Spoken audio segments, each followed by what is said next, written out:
La Sociedad Dominica de Medios de Comunicación, Sodomco, presenta A Pensar Más con Rosa María Palacios.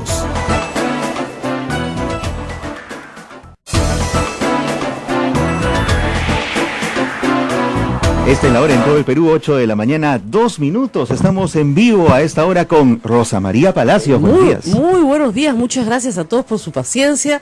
Sé que ya me han estado esperando unos minutitos. Caramba, cuando hay colegios en la mañana, uno se demora más para llegar a trabajar, ¿no? Cómo se ríen todos, de verdad, pues me agarran todas las entradas a los colegios. Y sí, pues, a veces uno termina complicándose, pero acá estoy, Milagro Santa Rosita, casi puntual, ¿eh? Hace 20 minutos hablaba con Abel y decía, no la hago. Pero acá estoy. ¿Cómo estás, Ismael? ¿Me has extrañado? Muy bien, contento, por supuesto. Y también nuestros oyentes que han estado escribiendo por ahí, sobre todo el primer día, el día que el miércoles. Me fui a Chile. En Chile, cuéntanos. Bueno, yo pertenezco a una organización que es complicada porque no es muy conocida en el Perú.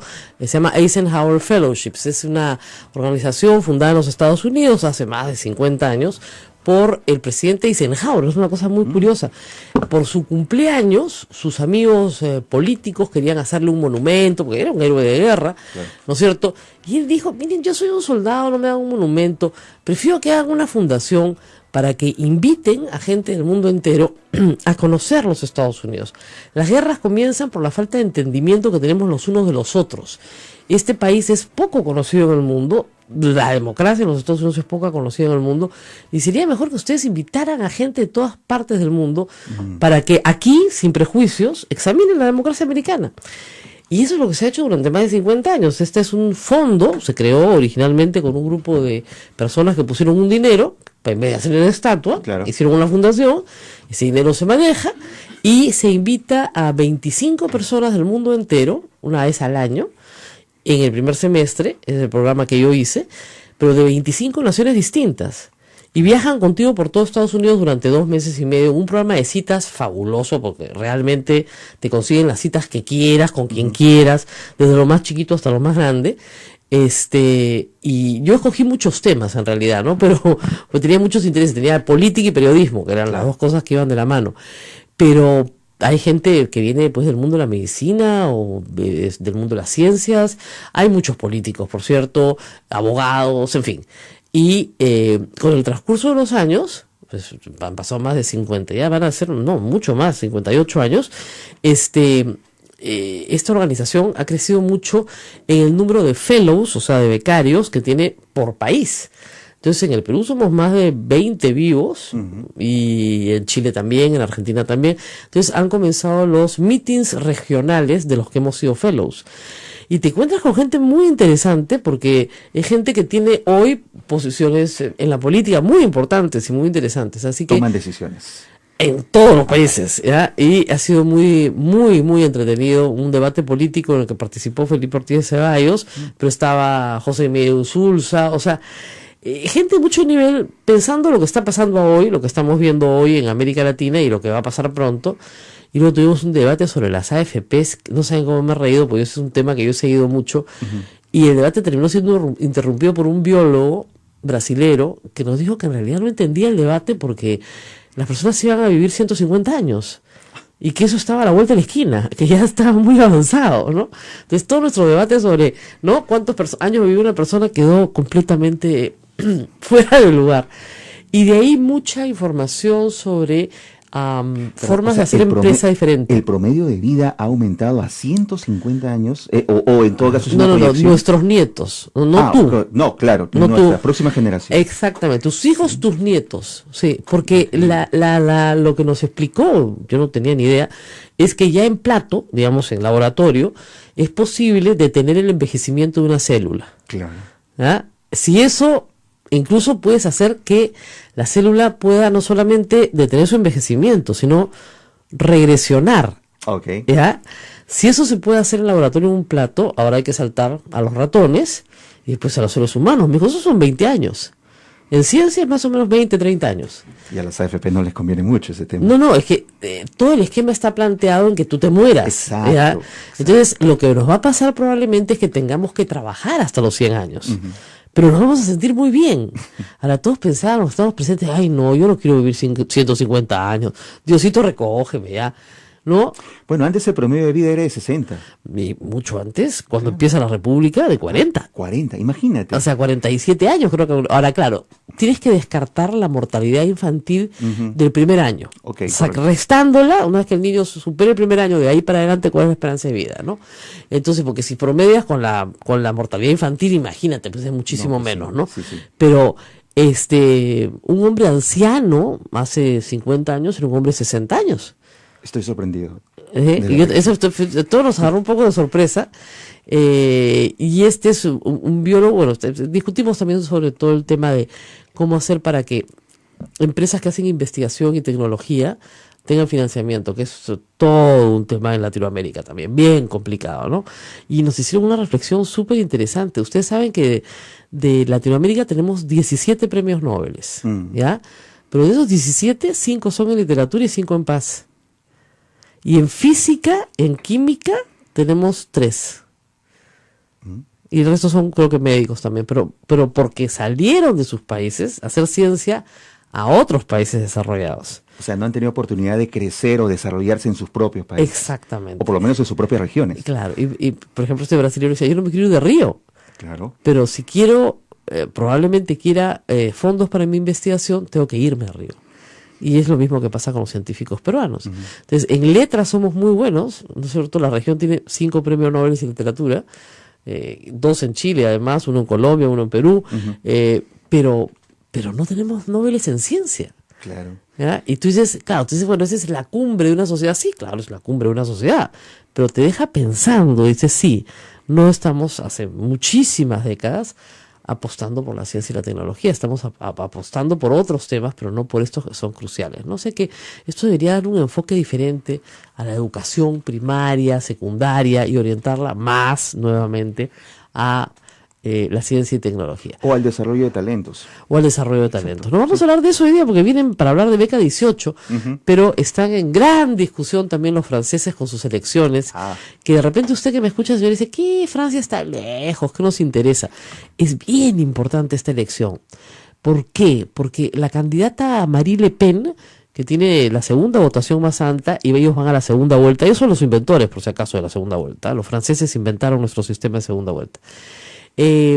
Representa una opción muy parecida a la de Trump, pero más radical, más anti-europea, más francófila, pero anti-europea. O sea, Francia primero, Europa no, cerrar fronteras, regresar al franco, dejar el euro. O sea, una posición mucho más, si quieren, cerrada y por supuesto mucho más fascista, que parecía increíble, porque parecía que después de la Segunda Guerra Mundial Europa se había vacunado contra los fascismos, ¿no? Contra los totalitarismos, ¿no? Contra los nacionalismos, que es lo que ella representa, es un partido nacionalista a ultranza, y estos extremismos parecían abandonados, pero resulta que hay un 20% de franceses que cree que ese es el camino. Eso es lo terrible. Al frente surge Macron, que es un personaje muy interesante. Ayer estaba leyendo varias biografías de él. Es una especie de Julio Guzmán, por ponerlo de la forma más simplificada. Una suerte de outsider, de algo así. Recontra outsider. Outsider es, pues, ¿qué te digo? El único que Fujimori. se ha sacado a los partidos tradicionales fuera de esta Mira, contienda. es interesante porque es un joven formado en la élite provinciana, o sea, no es una persona que no haya tenido acceso a la educación, por el contrario, educado sí. De forma elitista, si se quiere, pero élite provinciana, no de París, que a su vez ha sido ministro de Economía de Hollande, ¿ya? Se sale del gobierno, era demasiado liberal para los socialistas y demasiado socialista para los liberales. Dice que va a tomar lo mejor de ambos mundos. Los socialistas apuestan por un candidato que pierde, y en este momento se está convirtiendo en el Kuczynski, si quieres, en la segunda vuelta. Es todo contra Le Pen, porque le están pidiendo que forme un frente de unidad nacional frente a una amenaza totalitaria. Claro. ¿Ya? Y probablemente Macron gane. Es la única forma de derrotar a Le Pen. Entonces, todos los demás, para que Le Pen no gane, probablemente terminen apoyando a Macron, un candidato que no tiene ninguna experiencia política, que ni siquiera tiene un partido político. O sea, sí lo tiene formalmente inscrito, sí, ¿no? Pero que ha movilizado primero a toda la población migrante de Francia, que es mucha, ya que se siente amenazada por Le Pen, y que ha movilizado... es entretenido, ¿no? Porque tiene cosas súper contradictorias. Es un integracionista, Sí. un europeísta, pero no se opone a que los niñas vayan con velo a la universidad o que usen burkini en la playa, ¿no? No está a favor de ese tipo de integración forzada, ¿no? Que al mismo tiempo, sí, efectivamente, sería implacable las normas antiterroristas, pero que permitiría que los cultos musulmanes se desarrollen libremente. Depende, por el contrario, es de las que más bien es mucho más radical contra los musulmanes, ¿no? Claro. Entonces, habiendo una población migrante que ha acogido, Francia es un país de acogida, Sí. ¿no? A miles de migrantes de todo, el África, etcétera, etcétera, etcétera. Pues yo creo que Macron tiene muchas posibilidades, como digo, de ser nuestro Kuczynski. Es más, ha salido primero en la primera vuelta, con 23, pero muy pegado a Le Pen, con lo cual, ese también es un mundo cambiante, ¿no? El mundo de Trump, el mundo de los nacionalismos exacerbados, que es un mundo que no queremos vivir, creo que la mayoría de los que estamos en este mundo, ¿no? Claro. Ese nacionalismo exacerbado en el cual no hay posibilidad de que ¿no es cierto?, los otros países se integren, lo cual es un absurdo, francamente, porque más integrados no podemos estar. Yo ahora que estaba en Chile pensaba, Dios mío, los problemas son los mismos, solo cambia un poco la escenografía, ¿no? Exactamente. Tú viajas y, sobre todo en Latinoamérica, ¿no? Viajas y te encuentras con el mismo problema. Nos contaba un fellow paraguayo, que ellos han tenido este problema tremendo en Paraguay hace pocas semanas del incendio de la Asamblea, y claro, me dice, nosotros somos un país que ha sobrevivido a una dictadura muy larga y hemos prohibido en nuestra constitución siquiera mencionar la reelección, y este presidente no lo estaba haciendo mal, hasta que un sobón le dijo, señor presidente, y él lo hacía muy bien, ¿no? Usted tiene que quedarse porque es nuestro salvador. Y le creyó. ¿No? Entonces todo Claro. se vino abajo, ¿verdad? Nunca falta el idiota que te dice eso. Miren, si a Fujimori, aún a pesar de la Catuta y Barrios Altos, le hubieran dicho en 95 que se vaya, él hubiera podido regresar al 2000 sin ningún problema. Esa elección la aprendió Alan García más o menos rapidito, ¿no? Que dicho sea de paso, tenemos que hablar de Alan García, si estamos hablando de Francia, ha estado observador en las elecciones de París, Sí. por lo menos eso dice expreso, no sé si esté observador en el sentido de yo y tú nos vamos a pasear a París y observamos, Claro. o es un observador oficial, no lo sé, pero lo que sé es que está en París, ya ha dicho así, patinada, descubrió, o sea, tuvo una especie de idea así, eureka, dijo, ¿por qué Marcelo Odebrecht tiene las siglas AG en su agenda, junto a una palabra que dice 1 millón máximo de disponibilidad? Olmos, ¿no? ¿Por qué? Ah, no, pues, se refiere a Andrade Gutiérrez, el competidor. Pobrecito, ¿saben qué pasa? Que cuando ya le está comenzando a pasar la de Toledo, ¿no? Que ya cuando te enredas en las mentiras, termina siendo tragicómico. Porque lo que estamos viendo es un personaje defenderse de una tragedia. La tragedia en sí mismo. Estamos hablando entonces de una situación de entrar en un callejón sin salida. Pero fíjate, mira, a ver, si fuera verdad lo que él dice, yo digo, es AG con minúscula, es plata. No, pues, también es Alejandra Guzmán, es Abimael Guzmán. Pero no hay es- consecuencia en lo escrito. OH era Ollanta Humala. Claro, Y él los- decía, claro. todos OH, Ollantumala. Ay, bueno, si OH es Ollantumala, AG es Alan García. Claro. Pero ese no es solamente el problema son las fechas. Y ahí sí, la patinada es la de él, y la verdad es que qué pena que esté tan mal asesorado, o que no tenga alguien que le quite el teléfono para que no escriba tweets, ¿no? Andrade Gutiérrez fue competidor de Odebrecht en el 2004. Y la agenda de Marcelo Odebrecht es del 2008. O sea, lo encontrado en su celular. 2008. Muy cercano a la fecha en la que tiene un encuentro con Alan García en septiembre del 2008. La licitación no empieza a ejecutarse hasta el 2010, no se otorga, digamos, hasta el 2010. ¿Por qué?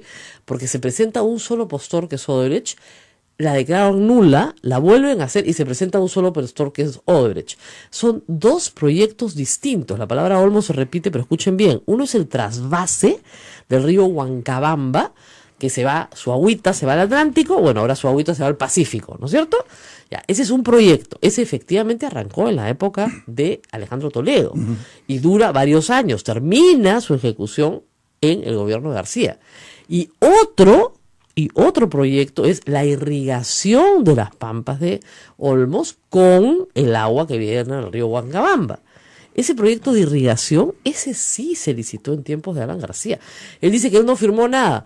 y tuvieron que sacar su tweet que decía un día como hoy, Claro, ¿no? sí. No firmamos el contrato, firmamos con mucha gente. Ahora, él estuvo en la ceremonia de firma, lo anunció como un gran día para el Perú, ni siquiera para la Mayeque, para el Perú, y firman de una parte efectivamente la presidencia regional en ese entonces y de otra el concesionario. Interviene el ministro, me parece que de Agricultura, como interviniente, pero el proceso lo saca adelante Proinversión. El proceso de concesión, con postor único, que dobló el precio, dobló de lo que costó, en los dos casos, en el trasvase y en el proyecto de irrigación. Entonces, que no confunda a la gente, porque yo repito lo que siempre digo, la gente no es idiota. Y como dicen, en política no se puede ser ingenuo. Y la frase es de él. Él se le enseñó a todo el Perú cuando estatizó la banca. Cuando dijeron, oiga, presidente, usted dijo que no iba a estatizar la banca. No, pues, en política no se puede ser ingenuo, ¿no? Ya, muy bien. Entonces, si en política no se puede ser ingenuo, entonces hay que decirle al señor García que el fiscal tampoco puede ser ingenuo en su caso, pues. Y más bien, sería bueno que Marcelo Odebrecht confiese esa parte. Ahora, de nuevo, los imputados en el Brasil van a confesar todo lo que tiene que ver con sus crímenes en el Brasil. Con sus crímenes en el Perú, si mienten, no pierden, omiten información, no pierden nada, porque no tienen ningún beneficio en el Perú. Claro. No, es así de sencillo. Lo hemos replicado ya varias veces. Por lo tanto, señor Marcelo, si tiene una especie de pérdida de memoria respecto a Alan García, porque le conviene, por su conveniencia personal, etcétera, eso no quiere decir nada. Y la ruta del dinero, ¿no es cierto?, tiene que establecerse de tal forma como se ha establecido con los 4 presos que tiene hoy día el Ministerio de Transportes y Comunicaciones, de Alan García y de Cornejo, ¿no es cierto?, que sí tienen la plata en sus cuentas. Porque esa fue una de las primeras informaciones que entregó Barata. Eso sí lo entregó rapidito. Como diciendo, no, ahí entramos abajo nomás. Y con Toledo sí arriba. Bien raro, ¿no? Y con Humala también. Bien. Bien raro. ¿De quién fue la patinada entonces? No, pues de Alan García, ¿no? ¿Qué cree que no nadie va a contrastar las fechas? Es ridículo, la verdad, ¿no? Entonces hay que tener mucho cuidado cuando se quiere estafar a la gente, porque es claro que esas iniciales tienen una relación con el presidente de la República, dado que se reúne días después en Palacio de Gobierno Marcelo Odebrecht con Alan García. Es clarísimo. Toda esa información la tiene la Fiscalía Brasilera, que espero colabore, está colaborando con la Fiscalía Peruana. Vamos a una pausa, vamos a hablar con Juan Pari, justamente expresidente de la Comisión Lavallato, para hablar de la responsabilidad de Alan García en el proyecto Olmos. Según García no tiene nada que ver, nada. Todo es culpa de Yude Simón. ¿Qué tal? Y Yude Simón, que ha sido su ministro, ha dicho, perdón, en ese proyecto no había por qué coimear. ¿No? Además, obviamente, fíjense, es bien idiota lo que les voy a decir, pero si el postor es único, ¿por qué va a tener que pagar una coima? Pues si es único, ¿contra quién va a competir? Claro, ya le habían anulado una licitación, quería asegurar la segunda, ¿no? Vamos a la pausa y volvemos. Esto es A Pensar Más con Rosa María Palacios, no se vayan. Sodomco, Sociedad Dominica de Medios de Comunicación.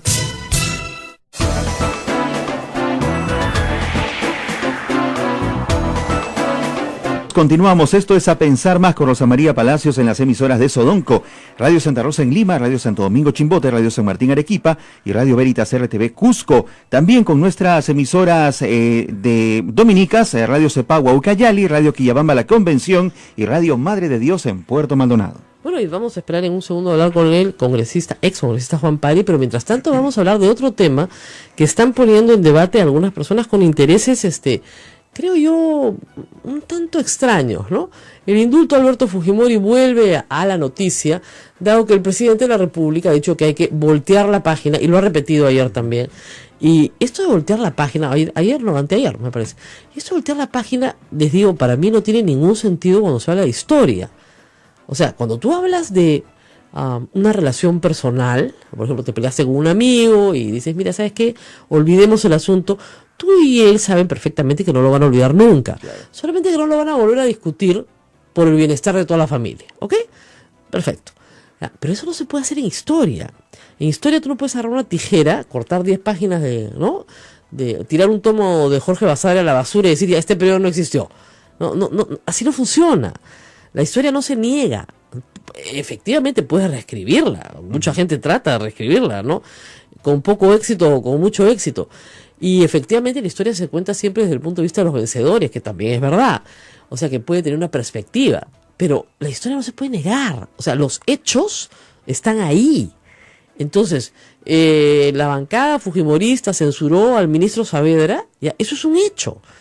No podemos discutir nada más que ese hecho. ¿Lo hizo o no lo hizo? Sí lo hizo. Sí lo hizo. Entonces, ¿cómo puedes voltear la página? Ya, no importa que nos censuren a todos nuestros ministros, no pasa nada. ¿Ya? El gobierno de Kuczynski ha tenido gestos de acercamiento al gobierno fujimorista, al día que hicieran gobierno fujimorista, varios. Oye, le regaló la Defensoría del Pueblo, que no estamos recordándolo.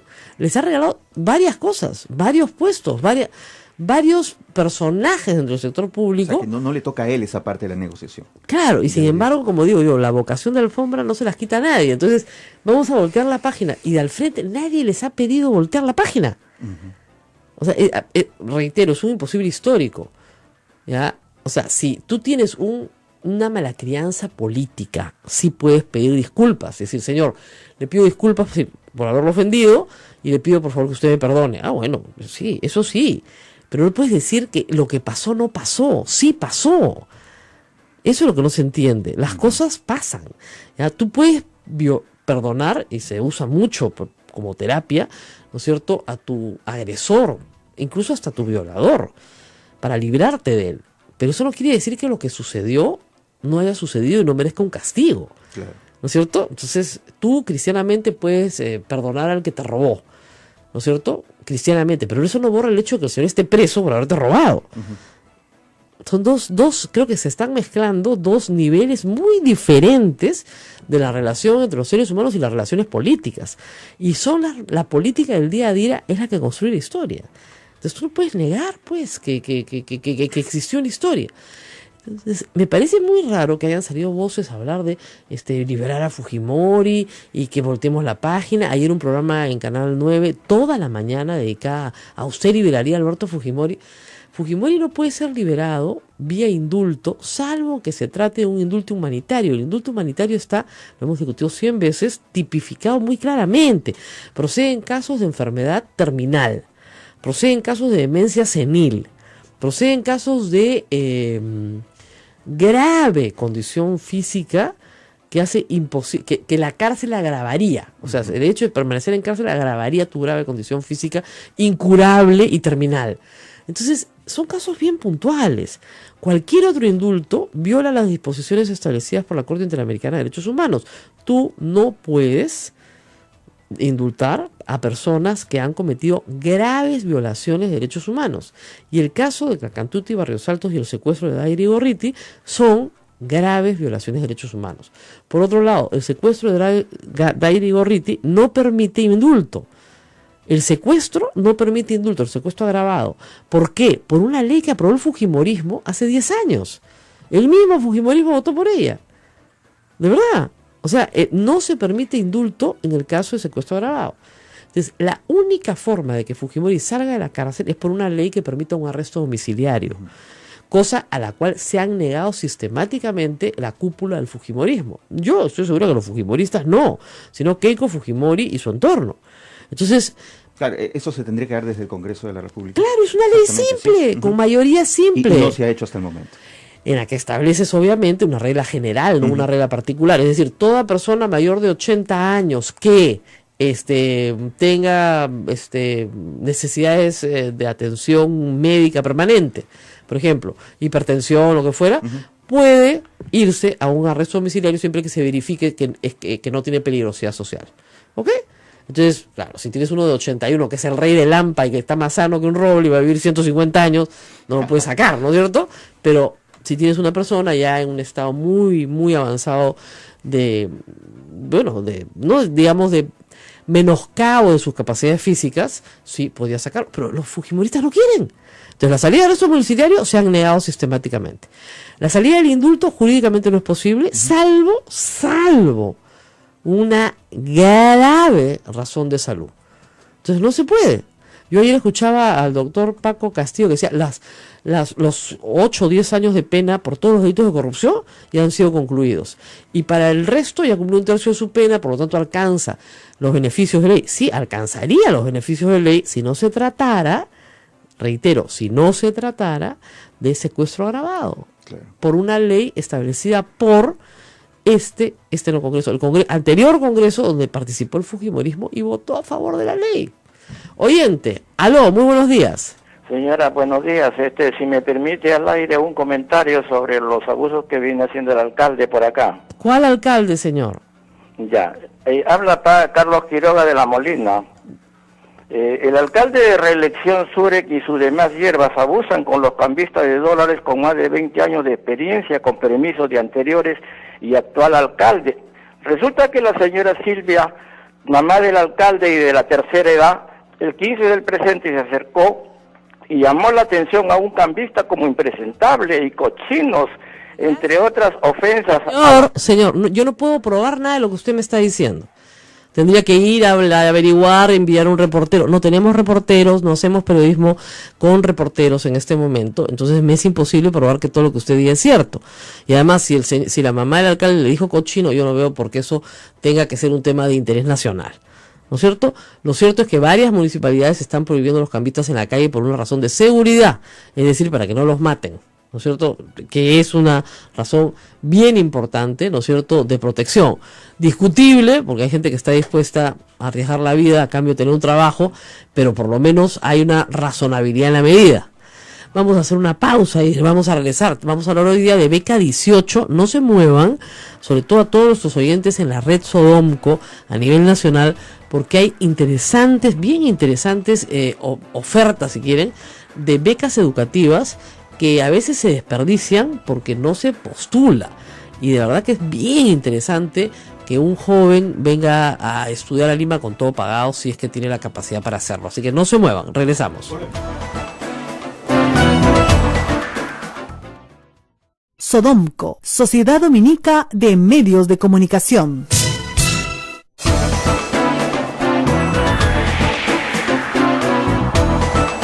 8 de la mañana, 35 minutos. Esto es A Pensar Más con Rosa María Palacios. Bueno, y tenemos una entrevista de mucho interés para todas las personas que nos escuchan en la red Sodomco a nivel nacional.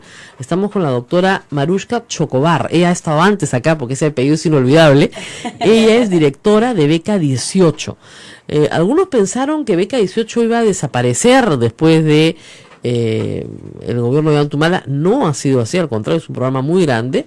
Todo este programa de Becas 18 está bajo el paraguas de las becas de Pronavec. Pronavec es una institución muy antigua en el Perú, pero que está ofreciendo no solamente Beca 18, sino otros programas hiper interesantes para poblaciones vulnerables, también para docentes, muchas becas para población docente, de desarrollo humano, como las llaman ellas, y hay también por supuesto la beca del presidente de la República, que es una beca bien interesante de alto rendimiento. Y bueno, vamos a ver acá, hay de todo y para todos. El concurso está abierto en algunos casos desde ya, en otros casos dentro de pocos meses, pero vamos a hablar con ella. Gracias por estar con nosotros. Gracias, Rosa María, por el espacio para poder conversar con ustedes y dar a conocer a la población los beneficios que hoy tiene Beca 18 para miles de jóvenes que están esperando esta oportunidad. Empecemos por Beca 18, porque la convocatoria ya está lanzada desde el 31 de marzo al 30 de abril.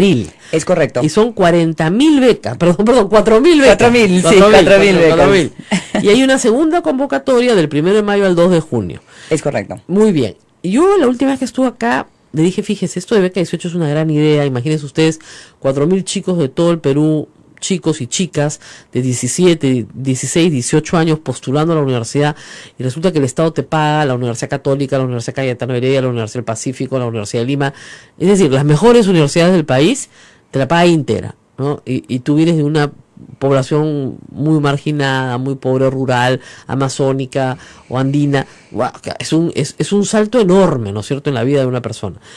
Y eso se ha hecho en los últimos años. Lamentablemente, en mi experiencia como docente, lo que he visto es que a pesar del entusiasmo y del deseo de salir adelante de muchos chicos, la ciudad de Lima es muy hostil, ¿no es cierto? Y el mismo sistema, el idioma, el extrañar a los padres, el estar lejos, los desanima en el camino, los saca del camino.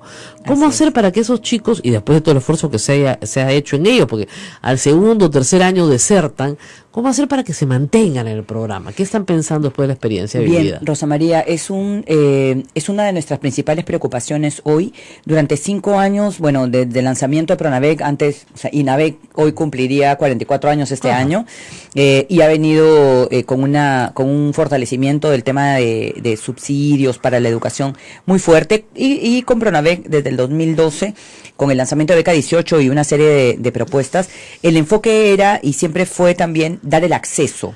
Entonces, durante todos esos años se ha construido muchos procesos, muchos procedimientos que dan soporte al programa hoy. Sin embargo, siempre hay áreas de oportunidad. Y esta que tú comentas es un área de oportunidad que hoy precisamente nos da paso a la primera gran innovación de este programa. Hemos conversado con muchos jóvenes, muchos becarios, ex becarios, con la gente de las universidades, de los institutos, y este es un problema que debemos abordar como sistema integral. El primer punto es, vamos a premiar a los chicos con un puntaje adicional, aquellos jóvenes que decidan estudiar en una universidad o un instituto de su región. ¿Puede ser público o privado? Puede ser público o privado, siempre de calidad. Si decides dar el paso de Ayabaca a Piura, ya es un gran paso. Estás cerca de tu familia, pero estás yendo, por ejemplo, a la Universidad Nacional de Piura o a la Universidad de Piura o algún instituto de prestigio y de reconocida calidad. Entonces esos chicos van a tener un puntaje adicional. Van a tener un puntaje adicional por decidir estudiar en su región. De todas maneras, aquellos que piensen venir a Lima o en su conjunto todos los que resulten siendo becarios, hemos diseñado un programa de bienestar. Es un programa de acompañamiento que va desde que el joven postula, sale de su casa, llega a la universidad o al instituto, lo reciben con un ciclo de nivelación académico y un programa de adaptación que está de la mano con la universidad o con el instituto. ¿Por qué? Porque estos jóvenes no son de esta realidad, como bien dices, Lima es muy hostil. De hecho, conversaba con una universidad y me decía, para ellos es dificilísimo cruzar a Javier Prado. Claro, o sea, es un tema para todos, creo. Claro. Imagínate venir de la población y encontrar semejante avenida, y además no nos ayudan mucho cuando nos subimos al transporte público y nos dejan por donde sea, aunque nos prometen llevarnos al lugar que queremos. Este programa de bienestar contempla la ayuda socioemocional, el desarrollo de habilidades blandas dentro de la institución educativa donde están, siempre de la mano académica con la universidad o el instituto, y finalmente el mejoramiento de las habilidades para la empleabilidad. Claro. Porque si no, estos chicos persiguen un sueño, vienen aquí, fallan, regresan a su región y realmente eran la esperanza de su familia. Entonces, hay mucha carga detrás de ellos cuando llegan a la capital o llegan a la capital de la región, porque quizás sean el primer joven que estudia de su familia. Por supuesto. Entonces, claro, este programa de bienestar va a comenzar a... Era lo que faltaba, ¿no? Era lo que faltaba, exactamente. Sí existe un equipo de asesores que se llaman gestores hoy, pero que los ayudan en la parte administrativa. Claro, en conseguir un departamentito, juntarse entre 4 o alquilar un sitio. Sí. Pero no necesariamente los ayudan en otra clase de problemas, o sea, como por ejemplo, ¿cómo me movilizo por la ciudad? ¿Cómo me movilizo? ¿Cómo escojo en qué zona vivo? ¿No? Claro, ¿a dónde vivo? ¿Qué hacen estos jóvenes? Y esto de verdad que no lo podemos negar, porque es muy sencillo de calcular. Un joven de extrema pobreza, porque estos chicos son de extrema pobreza, recibe 1.200 soles para vivir en Lima, claro, en efectivo. Claro. Entonces voltea y mira a sus hermanos y les manda la plata a su mamá. Exactamente. Claro, ese es el problema. Eso es lo que sucede. Entonces, ¿qué sucede? Se van a habitaciones pequeñitas, viven lejos de la universidad, ahorran, no comen bien. Entonces, todo eso está contemplado en este programa. Pensamos darles tarjetas de alimentos. Hoy tienen una tarjeta. Claro, pero deberían tener tarjetas en la propia universidad que ofrece menú. Correcto. Tarjeta de alimentos para consumir en la universidad. Claro. La universidad, el instituto harán un menú especial. Esta tarjeta de alimentos tiene la restricción de retirar dinero. Ese es el tema. Entonces, solo puedes comer. ¿Me entiendes? Entonces ya, un porcentaje. Nos aseguramos de que van a comer bien. Nos aseguramos de que coman. Segundo, que coman bien. Segundo, les vamos a liberar un cierto dinero para que se movilicen. No, y además hay costos, digamos, enormes en la educación que a veces no son visibilizados. Por ejemplo, fotocopias. Así es. O sea, de verdad, es que es terrible. O sea, y si te vas a una privada, tienes que hacer tu trabajo en el Starbucks. Claro. O sea, todo eso. Tienes que juntarte con otros chicos para hacer trabajos. Y a veces la universidad no te da los ambientes o no los tienes. Claro. Entonces tienes que desplazarte por media ciudad para llegar a la casa de tu compañero de clase, que resulta que tú estás viviendo, no sé, pues en el Callao y él vive en Los Olivos. ¿Ya? Entonces, a ver, párate todos esos pasajes de ida y vuelta. O sea, si encima no estás acostumbrado a manejar esa cantidad de dinero, necesitas una educación financiera, un orden. Si no, en la primera semana, chao 1.200. Claro. Es así de sencillo. Entonces viven mucha angustia, están muy preocupados y además, a pesar de que hay un ciclo de nivelación, en la Ruiz de Montoya hay 2 ciclos de nivelación. Correcto. Se sienten siempre atrás. O sea, tú notas una desesperación por salir adelante, pero que se sienten rezagados, porque lamentablemente vienen de una educación primaria y secundaria muy rezagada. Así es, ¿ya? eso es cierto. Y la verdad es que por más que hagas la nivelación, hay pues libros no leídos, hay experiencias no vividas. Entonces, el profesor en clase puede hacer referencia a ciertas experiencias de las cuales el alumno de beca 18 no tiene la más remota idea de qué le están hablando. Así es. Hay un trabajo muy de la mano con la universidad. Ahorita que mencionan la Ruiz de Montoya, hemos diseñado que todas las universidades siempre, en realidad, casi todos tienen un sistema de tutoría, pero es flat, ¿verdad? Para todos los alumnos por igual. Entonces, a los chicos de becas, no solo beca 18 en general, hay que darles un poquito más. Ese poquito más está costeado dentro de todo el programa.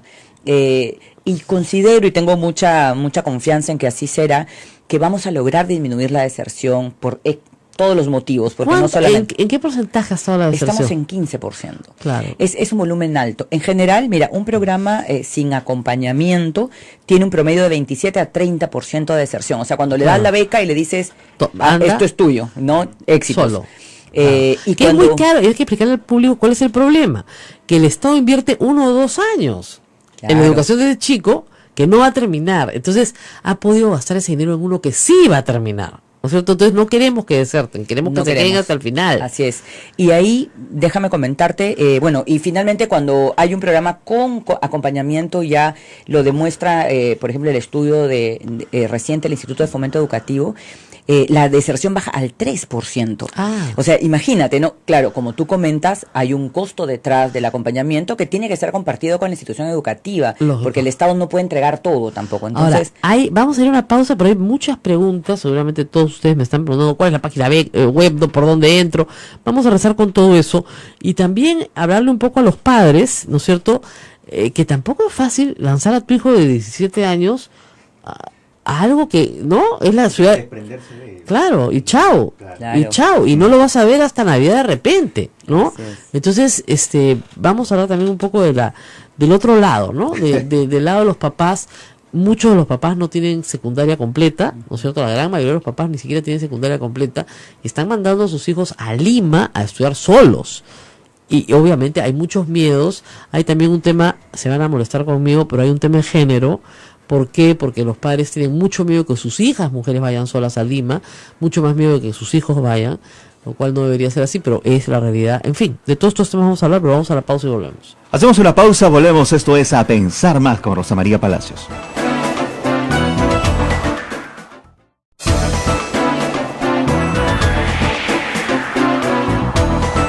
8:48. Continuamos. Esto es A Pensar Más con Rosa María Palacios en Radio Santa Rosa, Lima, Radio Santo Domingo, Chimbote, Radio San Martín, Arequipa, Radio Veritas, RTV Cusco, Radio Cepagua, Ucayali, Radio Quillabamba, La Convención y Radio Madre de Dios en Puerto Maldonado. Tenemos un canal de YouTube. Ahí están todos los programas de A Pensar Más. Es bien fácil. Usted entra a Sodomco y ahí está todo. ¿Ya? Si no, entra a mi Twitter y ahí están todos los programas colgados. AM Tawa tiene para iVoox todos los programas colgados. Me dijeron el otro día una persona que me escribió a mi blog, ustedes no están en el estudio de sintonía, ¿no? No estamos porque no lo pagamos. porque esto es una radio requete pobre. Si ustedes han escuchado los comerciales, básicamente nos auspicia el Papa, porque el que más habla en los comerciales es el Papa, de verdad. Eso es gratis, obviamente, no es una publicidad. Pero, bromas aparte, somos un canal que vive de rifas, por eso siempre pedimos que nos compren la rifa a fin de año, y de la buena voluntad, y como dicen, de la divina providencia, pero nos escuchan muchísimo, así que están muy agradecidos. Y vamos a ese tema nuevamente de becas del Estado, porque nuestra población, la que nos escucha muchísimo al interior del país, tiene miedos. Yo estaba hablando de los papás, ¿no? Dice, ¿cómo lo mando a mi hijo a Lima solo? Ya, bueno, ahora que lo van a bonificar por irse, no sé, pues quedarse en su región. De Carabelía a Arequipa, tampoco les hace mucha gracia, pero claro, lo que pasa es que el papá que dice, ya, va, dice, entonces a la mejor universidad privada, solo a la privada y solo para ser ingeniero o abogado o médico, ya. Al máximo te atraco arquitecto, ¿ya? Pero nada de músico, nada de ni hablar, pues periodistas estás loco, hijitos, son muertos de hambre, ¿ya? Son, por si acaso. Pero no descansan. Claro, no, de esos chambean todo el día y son muertos de hambre. No, pues ¿qué vas a estar estudiando? ¿Qué vas a estudiar? ¿Filosofía? ¿Vas a ser cura?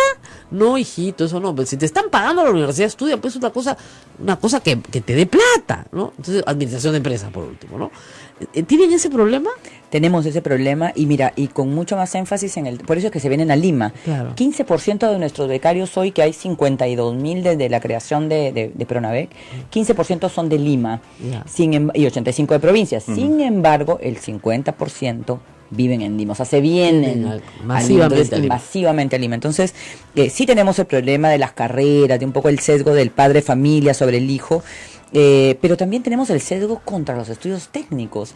Y la verdad, hoy no hay ya ninguna razón por la que un joven no puede estudiar un estudio técnico de alta empleabilidad. Al año y medio de haber comenzado ya está trabajando. No, además o sea, ya mueve. Eso, gana más plata que un periodista, créanme. Es cierto, sí, o sea, de verdad que sí. De verdad, si usted está pensando en ser periodista y le gusta la soldadura, váyase por la soldadura. Va a ganar mucho más que un periodista, pero muchísimo más. Precisamente porque hay una demanda de técnicos en el Perú que no está todavía satisfecha. Y tienes, además de trabajar al año y medio, después puedes hacer todas estas convalidaciones con la universidad. Exacto. Posttécnicos, si quieres, diplomados técnicos. De estas 4.000 becas, el 75% son para institutos técnicos. Ya están en técnicos. Entonces, o sea, se quiere ir al Senati, se quiere ir al Senati, a TECSUB, a Sensico, a todos los institutos en general, de diferentes, porque tienes también Chioleca, que tiene todo un esquema de modelo de negocios alrededor del tema de moda. O sea, claro, pero imagínense usted. Ahora, le dice a tu papá, tú vives, no sé, pues por decirle, ya en una provincia pobre de Ayacucho, ¿no? Entonces, no sé, pues en Huante, le dice, mamá, yo quiero estudiar en Lima. Ay, qué bien, hijita. Y puedo postular beca 18. Muy bien, muy bien. Y vas a ir a la Católica para ser abogada. No, mamá, yo quiero estudiar diseño en modas, ¿ya? Y me voy a un instituto a Lima. La señora se desmaya. Claro. Pues no, hijita, pero ¿por qué? Pues tiene que entender la señora que, digamos, si su hija resulta ser una muy buena diseñadora y pone una línea de ropa en Gamarra, por favor, puede exportar a Francia, a todos los lugares. Es más, ni siquiera se tiene que venir a Lima, porque en Cusco está.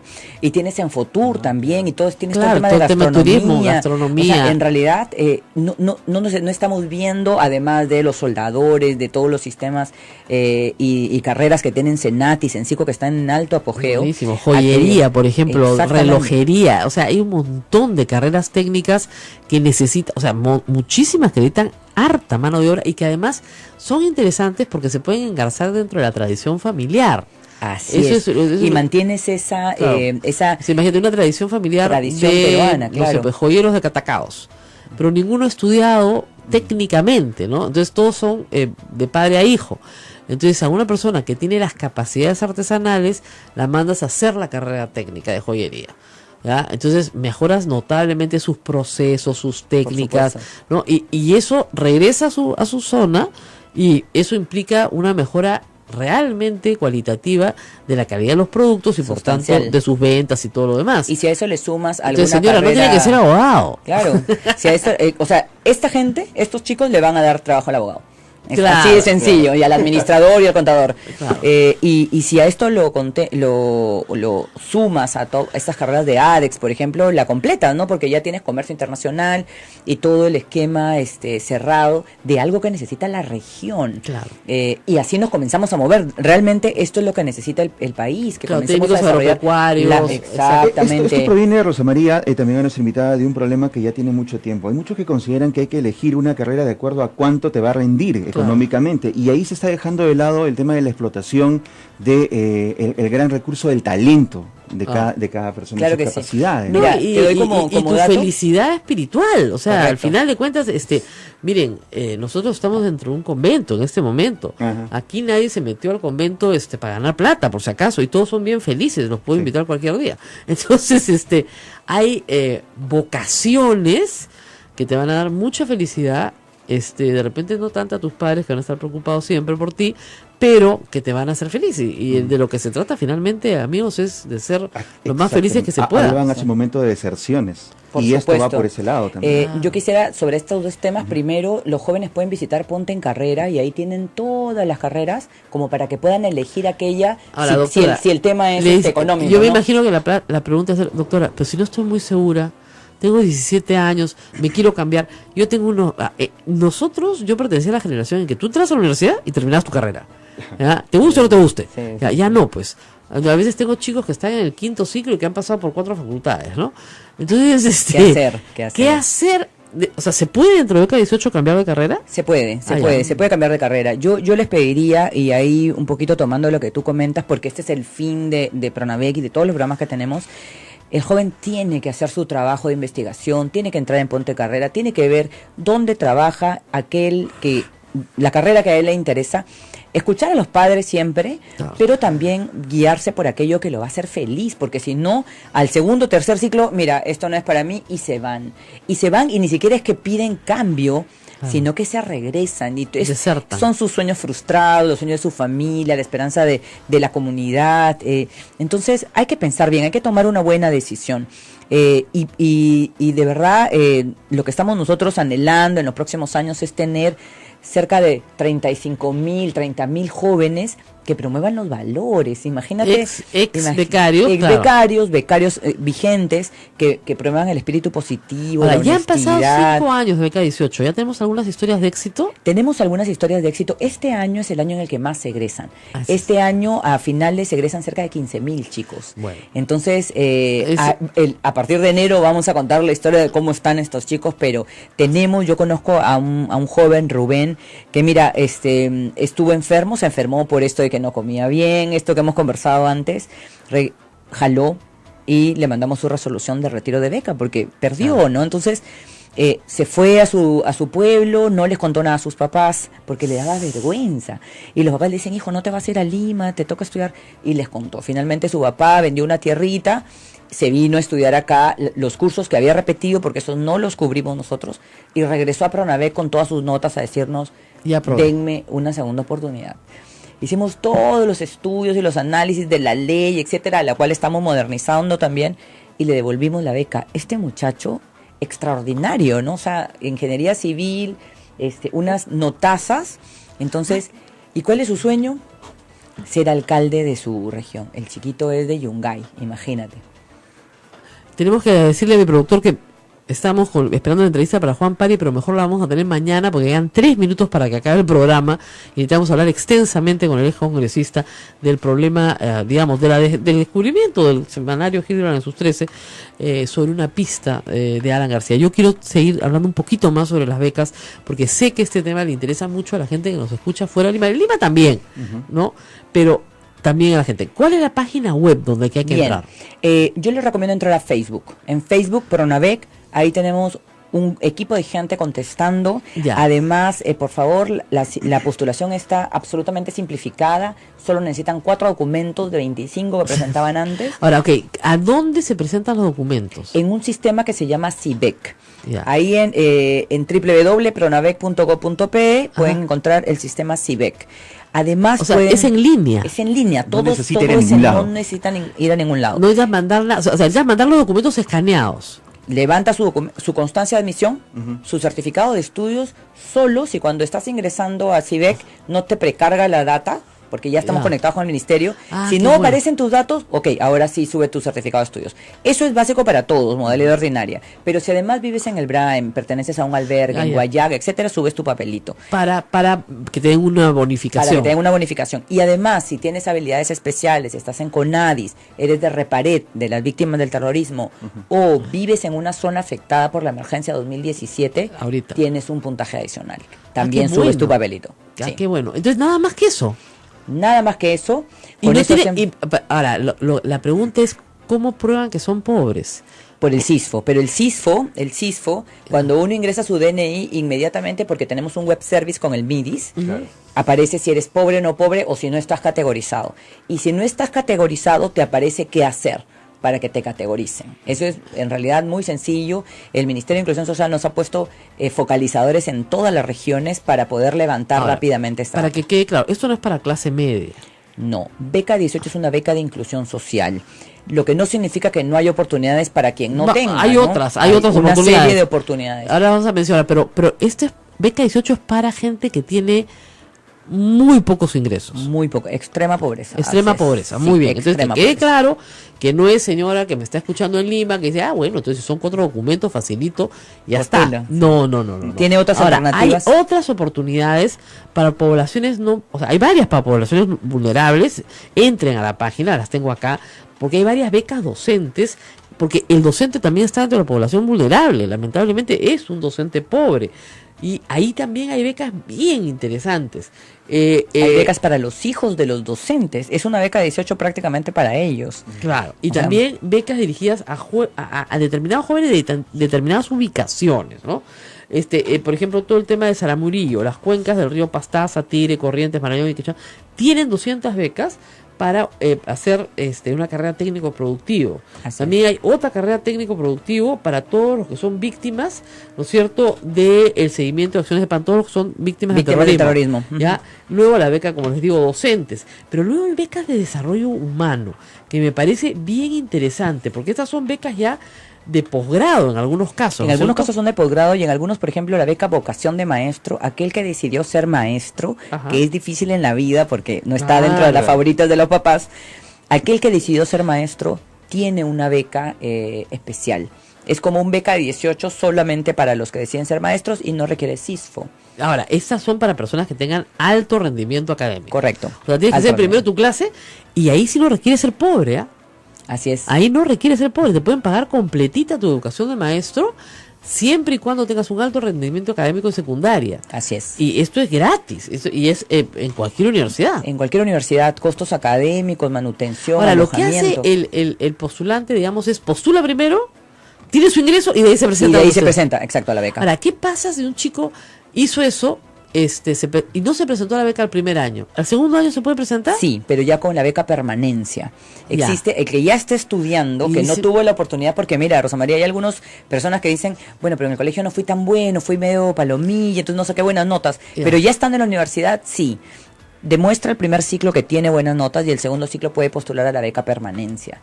Entonces, tiene casi las mismas características de beca 18, pero ya no te evalúa con las notas del colegio, sino con las notas de tu primer ciclo de la universidad. Claro, pero también tienes que ser extremadamente pobre, si no, no. En la mayoría de los casos sí, pero también hay el que es solamente pobre, o sea que tiene la categoría de medianos ingresos, no necesariamente la extrema pobreza. ¿Y la beca Perú? ¿Cuál es? Beca Perú son todas aquellas, la Beca Perú es todas aquellas becas que otorga la institución educativa, directo, pero nosotros las canalizamos. Entonces es un esfuerzo de las instituciones educativas de coordinación, exactamente. La beca Presidente de la República, esa es bien importante. Esa beca es emblemática, casi con la beca 18. Hoy se entregan 130 becas, la convocatoria está vigente y es para posgrado y doctorado, o sea, maestrías y doctorados. Y hemos flexibilizado los requisitos para que, primero, accedan gente que también tenga entre 40 años para las maestrías, porque antes era hasta los 30, nomás 40 años para las maestrías y 50 para los doctorados, y que tengan un año de experiencia como mínimo para las maestrías y 2 para los doctorados. Ahora, en el caso de la beca Presidente de la República, ahí sí no hay requisito de extrema pobreza, ¿no? No. Esto es para gente, digamos, todas las carreras, ¿cómo les explico? Pues de ciencias, ¿no? Geólogos, ingenieros, que claro, con mucho esfuerzo han terminado su carrera, pero ya no les da para la maestría y el posgrado. Así es. Ya. Tienes que demostrar que te falta el recurso, pero no ser extrema pobreza. Ya, O sea, ahí es premio al talento, básicamente, no rendimiento académico. Mañana me presento. Lamentablemente ya estoy encima de los 50, no la hago. Y lo que tú comentabas, este tema de música, nosotros tenemos música, arte, y dentro de poco premiación al deporte también, como becas de alto rendimiento. Está la beca del Conservatorio de Música. Sí. Muy interesante porque en realidad pues sabemos que tenemos habilidades múltiples, entonces no solamente rendimiento académico. Y acá hay una beca que me parece muy importante, que la tengo que mencionar, que es la beca catedrático. ¿Por qué? Porque la ley está pidiendo que los docentes universitarios, ¿no es cierto?, se titulen con maestrías. Y miren, esta es una beca dirigida a docentes universitarios de la universidad pública, a tiempo completo de educación exclusiva, para realizar estudios de maestrías en las universidades extranjeras de alto nivel. Hay 200 becas. La convocatoria está abierta hasta el 1 de septiembre, el 31 de marzo hasta el 1 de septiembre. O sea, si usted es docente a tiempo completo en universidad pública y no tiene posibilidad de perfeccionarse, pues acá hay una oportunidad, y yo le aseguro que esas 200 becas no se llenan, ¿sí o no? Así es. No se llenan. O sea, que acá acá te vas de alivio, acá te la llevas. Ahora, es para ir a estudiar al extranjero, con todo pagado, ¿no? Sí, todo. Full tuition, como dicen. Ya, todo. Ya, claro, esta beca no se llena. Claro, primero tienes que ser docente a tiempo completo de universidad pública, ¿no? Pero la verdad es que esta beca no se llena, y es una beca bien importante, porque no hay excusa entonces para que los rectores de las universidades públicas digan, no se puede. No, bueno, vamos a ver, tenemos una preguntita de oyente antes de despedirnos. ¿Aló? Muy amable, Rosa María, y gracias también a tu invitada por la respuesta. Sí, por favor, más fuerte, que nos puedan ayudar. La pregunta es, ¿habrá algún tipo de beca o alguna ayuda para aquellas personas que ya han pasado los 30 años, casi 40, y que no hayamos tenido la oportunidad de estudiar para llevar estudios universitarios? Ya, vamos a ver la pregunta. Este es pregrado, más de 40 años. Pregrado, no lo hemos diseñado así, pero si la persona tiene o ha tenido alto rendimiento, sí podemos incorporar dentro de las becas de alto rendimiento. Pero aprovechando la pregunta del oyente, si una persona no califica para ninguna de estas 26 becas activas, tenemos la alternativa del crédito educativo. Claro. Entonces, tienes un crédito educativo al 4.22%, realmente económico, y comienzas a pagar cuando termines de estudiar. Sí. Entonces, ya una vez estando empleado, es posible que puedas pagar tu crédito y devolverlo. Entonces, hay caminos. Alternativas tenemos, exactamente. Hay caminos. Lo que dice acá la doctora Chocobar es cierto. Hay que meterse a estudiar. O sea, te sientas en la computadora, muchacho joven, y comienzas a estudiar todas sus alternativas. ¿Y sabes qué haces después? Le presentas un plan a tus papás. Entonces, cuando tus papás ven que ya te leíste toda la página de Pronave, que sabes cuáles son tus alternativas, que sabes cuáles son los requisitos, que los tienes, que ya lo tienes planeado, ya bien difícil que tus papás te digan que no, ¿ah? Claro, que ven interés de parte de él. Claro que un Excel les presentas así con comparativo. No, con un Excel. Mira, papá, aquí dice ponte en carrera y esto. Digo, sí, a veces Excel. Me traen acá un cuadro comparativo y vemos. Pero digamos, hay que tener, justo voy a tuitear a Pronavec, que me está tuiteando, hay que tener la vocación también de hacer el esfuerzo.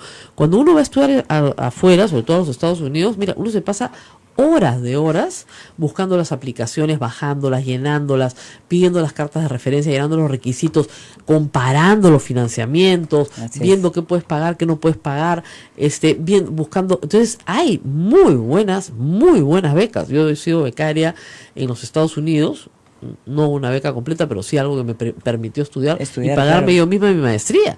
Entonces, con gran esfuerzo, pero pagándola con pero tuviste que hacer el trabajo de buscar, por supuesto, estoy hablando hace 30 años. Claro. Había que sentarse, y en esa época no había computadoras, en esa época era correspondencia. Entonces, hacías cartas, ¿no es cierto? Enviabas el paquete, te devolvían el paquete, volvías a llenar las aplicaciones y las mandabas, regresas, y a varias universidades, nunca postulabas a una, sino a varias. Te llegaba tu cartita de si eras aceptado o no eras aceptado, claro. Acá me dicen que hay un pequeño retraso en depósitos a becarios. Sí, pero esto se va a solucionar, bueno, puntualmente es probable que se retrasen cuando el joven no presenta la documentación. Y es que, claro, no, como Estado no podemos decir, ya voy a confiar en que tú te gastaste en eso y te deposito el dinero. Entonces, sí, efectivamente, todos los meses es un tema que los chicos suban el dinero, la información y luego depositemos. Claro. Pero esto se soluciona con las tarjetas que te comentaba, con las residencias estudiantiles que acabamos de lanzar una convocatoria para nosotros pagar directamente esa... Sí, ahora hay que decir, los chicos tienen que asumir responsabilidad. Miren, yo es. el primero de cada mes emito mi recibo de honorarios profesionales porque me lo pagan a fin de mes. Pero si no lo emito, no me lo pueden pagar. No hay Entonces, forma. hay que hacer el trabajo. Y una última pregunta. En algunas universidades segregan a los alumnos. ¿Esto es lógico? ¿No deberían integrarlos? Sí, acá hay de dos partes. Primero, no es la misma universidad como el rector y todo el consejo el que hace esto, sino los mismos jóvenes, porque esto es un tema social. Yeah. Pero además de los jóvenes que no son becarios, con los becarios, es el mismo becario. El mismo becario que se va a una esquina y solito se aísla. Entonces, ahí es donde están las habilidades socioemocionales y además trabajar con las universidades para que todos los jóvenes sean integrados de la misma manera, por idioma, por lugar de origen. Yo vengo del Colegio de Alto Rendimiento de Lima y teníamos chicos de todo el Perú. Pero es más fácil en tercero y media, ¿no es cierto?, hacer dinámicas de integración. Totalmente. Que ya para quinto y media se ha solucionado el problema. En cambio, en la universidad no hay dinámicas de integración, sí. Pues. Sí, no hay. Al nivel de la tutoría, vamos a intentar hacerlo con cargo a la misma universidad. Porque esto es, o sea, son miles de jóvenes, entre el que dice, tú eres becario, no soy becario, no, realmente quisiéramos que todos aspiraran a ser becarios. O sea, que, oye, yo, así como el becario Fulbright, ¿no? O sea, yo quiero ser así. Igualito debería ser para el becario beca 18 con el nivel de desempeño que tenga, de visibilidad por las habilidades que tiene, liderazgo. Exacto. Entonces, sí, efectivamente sucede. Con el tema del programa de acompañamiento estamos buscando que se evite. Así es. Bueno, muy bien, doctora Chocobal, ha sido interesantísimo, nos van a matar, pues son las 9:10, pero creemos que es un tema de mucho interés para toda nuestra audiencia de la red Sodomco. Entren, jóvenes y padres, a la página web. 30 de abril se cierra la primera convocatoria, 2 de junio se cierra la segunda. Así es, vamos, apúrense. Hemos puesto 5 WhatsApps a disposición de los jóvenes que por donde se comunican, están en el Facebook, ahí en tiempo real les pueden contestar, no hay pretextos. Todas las dudas están ahí. Muy bien, nos vamos hasta mañana. Y antes de que se vayan, no se olviden, hoy día se presenta la ley de reconstrucción en el Congreso. Vamos a ver qué nos trae de sorpresa. Mañana les comentamos y les contamos todo lo que pasó hoy en el Congreso. Hasta mañana.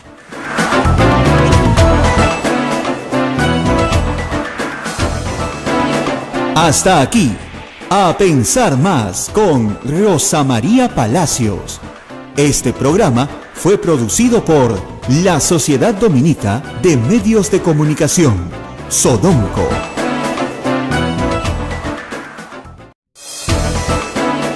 La Sociedad Dominica de Medios de Comunicación, Sodomco, presenta A pensar más con Rosa María Palacios.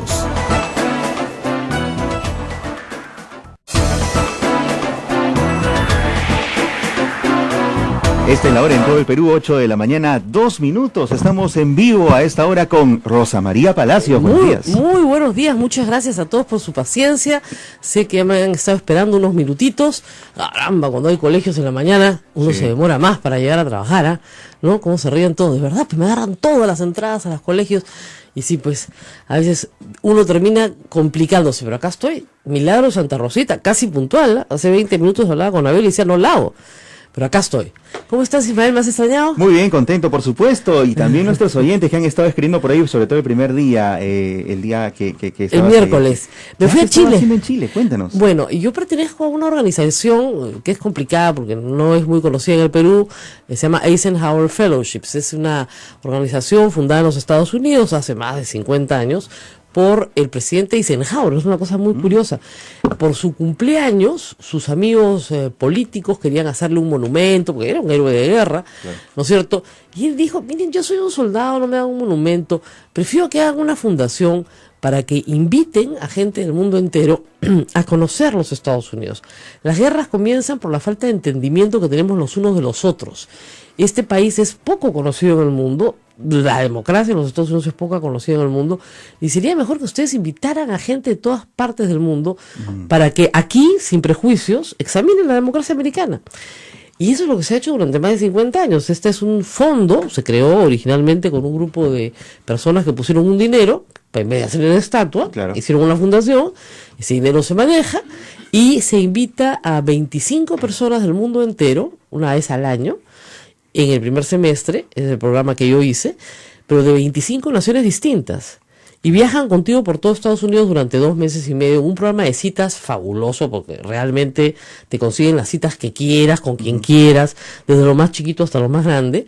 Y yo escogí muchos temas en realidad, ¿no? Pero pues tenía muchos intereses, tenía política y periodismo, que eran las dos cosas que iban de la mano. Pero hay gente que viene pues del mundo de la medicina o del mundo de las ciencias, hay muchos políticos, por cierto, abogados, en fin. Y con el transcurso de los años, pues han pasado más de 50, ya van a ser, no, mucho más, 58 años, esta organización ha crecido mucho en el número de fellows, o sea, de becarios que tiene por país. Entonces, en el Perú somos más de 20 vivos, y en Chile también, en Argentina también. Entonces, han comenzado los meetings regionales de los que hemos sido fellows. Y te encuentras con gente muy interesante, porque es gente que tiene hoy posiciones en la política muy importantes y muy interesantes. Así que toman decisiones en todos los países, ¿ya? Y ha sido muy, muy, muy entretenido, un debate político en el que participó Felipe Ortiz de Ceballos, pero estaba José Miguel Unsulza, o sea, gente de mucho nivel pensando lo que está pasando hoy, lo que estamos viendo hoy en América Latina y lo que va a pasar pronto. Y luego tuvimos un debate sobre las AFPs, no saben cómo me he reído, porque ese es un tema que yo he seguido mucho, y el debate terminó siendo interrumpido por un biólogo brasilero que nos dijo que en realidad no entendía el debate porque las personas iban a vivir 150 años y que eso estaba a la vuelta de la esquina, que ya estaba muy avanzado, ¿no? Entonces todo nuestro debate sobre, ¿no?, cuántos años vivió una persona quedó completamente fuera de lugar. Y de ahí mucha información sobre formas de hacer empresa diferente. ¿El promedio de vida ha aumentado a 150 años? O en todo caso es una no, proyección? Nuestros nietos, no tú. No, claro, no nuestra tú. próxima generación. Exactamente, tus hijos, tus nietos, sí, porque lo que nos explicó, yo no tenía ni idea, es que ya en plato, digamos en laboratorio, es posible detener el envejecimiento de una célula. Claro. ¿Ah? Si eso, incluso puedes hacer que la célula pueda no solamente detener su envejecimiento, sino regresionar. Okay. ¿Ya? Si eso se puede hacer en laboratorio en un plato, ahora hay que saltar a los ratones y después a los seres humanos. Mis cosas son 20 años. En ciencia es más o menos 20, 30 años. Y a las AFP no les conviene mucho ese tema. No, es que todo el esquema está planteado en que tú te mueras. Exacto, ¿ya? exacto. Entonces, lo que nos va a pasar probablemente es que tengamos que trabajar hasta los 100 años. Pero nos vamos a sentir muy bien. Ahora todos pensábamos, estamos presentes, ay no, yo no quiero vivir 150 años. Diosito, recógeme ya. ¿No? Bueno, antes el promedio de vida era de 60. Y mucho antes, cuando empieza la República, de 40. 40, imagínate. O sea, 47 años creo que... Ahora, claro, tienes que descartar la mortalidad infantil del primer año. Okay, o sea, restándola, una vez que el niño supere el primer año, de ahí para adelante, ¿cuál es la esperanza de vida, no? Entonces, porque si promedias con la mortalidad infantil, imagínate, pues es muchísimo menos, ¿no? Sí. Pero... un hombre anciano, hace 50 años, era un hombre de 60 años. Estoy sorprendido. Eso todo nos agarró un poco de sorpresa. Y este es un biólogo. Bueno, discutimos también sobre todo el tema de cómo hacer para que empresas que hacen investigación y tecnología tengan financiamiento, que es todo un tema en Latinoamérica también, bien complicado, ¿no? Y nos hicieron una reflexión súper interesante. Ustedes saben que de Latinoamérica tenemos 17 premios Nobel, ¿ya? Pero de esos 17, 5 son en literatura y 5 en paz. Y en física, en química, tenemos 3. Y el resto son, creo que médicos también, pero porque salieron de sus países a hacer ciencia a otros países desarrollados. O sea, no han tenido oportunidad de crecer o desarrollarse en sus propios países. Exactamente. O por lo menos en sus propias regiones. Claro, y por ejemplo, este brasileño decía, yo no me quiero ir de Río. Claro. Pero si quiero, probablemente quiera fondos para mi investigación, tengo que irme a Río. Y es lo mismo que pasa con los científicos peruanos. Entonces, en letras somos muy buenos, ¿no es cierto? La región tiene 5 premios Nobel en literatura, 2 en Chile además, 1 en Colombia, 1 en Perú, pero no tenemos Nobeles en ciencia. Claro. ¿Ya? Y tú dices, bueno, esa es la cumbre de una sociedad. Sí, claro, es la cumbre de una sociedad, pero te deja pensando, dices, sí, no estamos hace muchísimas décadas apostando por la ciencia y la tecnología, estamos apostando por otros temas, pero no por estos que son cruciales. No sé, que esto debería dar un enfoque diferente a la educación primaria, secundaria, y orientarla más nuevamente a la ciencia y tecnología. O al desarrollo de talentos. No vamos a hablar de eso hoy día porque vienen para hablar de beca 18, pero están en gran discusión también los franceses con sus elecciones, que de repente usted que me escucha, señor, dice que Francia está lejos, que nos interesa. Es bien importante esta elección. ¿Por qué? Porque la candidata Marine Le Pen, que tiene la segunda votación más alta, y ellos van a la segunda vuelta, ellos son los inventores, por si acaso, de la segunda vuelta. Los franceses inventaron nuestro sistema de segunda vuelta.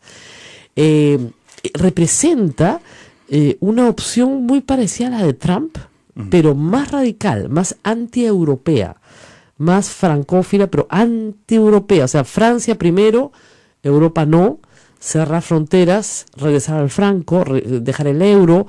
O sea, una posición mucho más, si quieren, cerrada, y por supuesto mucho más fascista, que parecía increíble, porque parecía que después de la Segunda Guerra Mundial Europa se había vacunado contra los fascismos, ¿no? Contra los totalitarismos, ¿no? Contra los nacionalismos, que es lo que ella representa, es un partido nacionalista a ultranza, y estos extremismos parecían abandonados, pero resulta que problemas, o sea, como por ejemplo, ¿cómo me movilizo por la ciudad? ¿Cómo me movilizo? ¿Cómo escojo en qué ¿A dónde zona? vivo? ¿No? Claro. ¿A dónde vivo? ¿Qué hacen estos jóvenes? Y esto de verdad que no lo podemos negar, porque es muy sencillo de calcular. Un joven de extrema pobreza, porque estos chicos son de extrema pobreza, recibe 1.200 soles para vivir en Lima, en efectivo. Entonces voltea y mira a sus hermanos y les manda la plata a su mamá. Exactamente. Claro, ese es la el problema.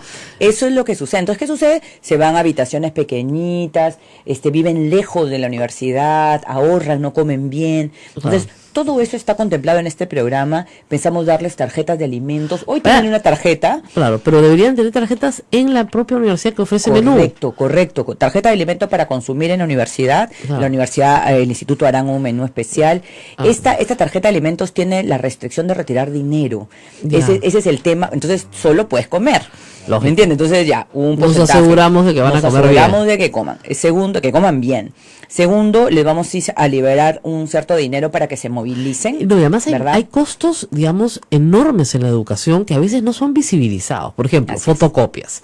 Así es. O sea, de verdad, es que es terrible. O sea, no. Y si te vas a una privada, tienes que hacer tu trabajo en el Starbucks. Claro. O sea, todo eso. Tienes que juntarte con otros chicos para hacer trabajos. Y a veces la universidad no te da los ambientes o no los tienes. Claro. Entonces tienes que desplazarte por media ciudad para llegar a la casa de tu compañero de clase, que resulta que tú estás viviendo, no sé, pues en el Callao y él vive en Los Olivos. ¿Ya? Entonces, a ver, párate todos esos pasajes de ida y vuelta. O sea, si encima no estás acostumbrado a manejar esa cantidad de dinero, necesitas una educación financiera, un orden. Si no, en la primera semana, chao 1.200. Claro. Es así de sencillo. Entonces viven mucha angustia, están muy preocupados, y además, a pesar de que hay un ciclo de nivelación, en la Ruiz de Montoya hay 2 ciclos de nivelación. Correcto. Se sienten siempre atrás. O sea, tú notas una desesperación por salir adelante, pero que se sienten rezagados, porque lamentablemente vienen de una educación primaria y secundaria muy rezagada. Así es, ¿ya? eso es cierto. Y la verdad es que por más que hagas la nivelación, hay pues libros no leídos, hay experiencias no vividas. Entonces, el profesor en clase puede hacer referencia a ciertas experiencias de las cuales el alumno de beca 18 no tiene la más remota idea de qué le están hablando. Así es. ¿Ya? Hay un trabajo muy de la mano con la universidad. Ahorita que mencionas la Ruiz de Montoya, hemos diseñado que todas las universidades siempre, en realidad, casi todos tienen un sistema de tutoría, pero es flat, ¿verdad? Para todos los alumnos por igual. Entonces, a los chicos de becas, no solo beca 18 en general, hay que darles un poquito más. Ese poquito más está costeado dentro de todo el programa. Y considero, y tengo mucha confianza en que así será, que vamos a lograr disminuir la deserción por todos los motivos, porque no solamente... ¿En qué porcentaje ha estado la deserción? Estamos en 15%. Claro. Es un volumen alto. En general, mira, un programa sin acompañamiento tiene un promedio de 27 a 30% de deserción. O sea, cuando le das la beca y le dices, esto es tuyo, ¿no? Éxitos. Solo. Y que es muy caro, y hay que explicarle al público cuál es el problema, que el Estado invierte 1 o 2 años en la educación desde chico, que no va a terminar, entonces ha podido gastar ese dinero en uno que sí va a terminar. ¿No es cierto? Entonces no queremos que deserten, queremos que se queden hasta el final. Así es. Y ahí, déjame comentarte, y finalmente cuando hay un programa con acompañamiento, ya lo demuestra, por ejemplo, el estudio reciente del Instituto de Fomento Educativo, la deserción baja al 3%.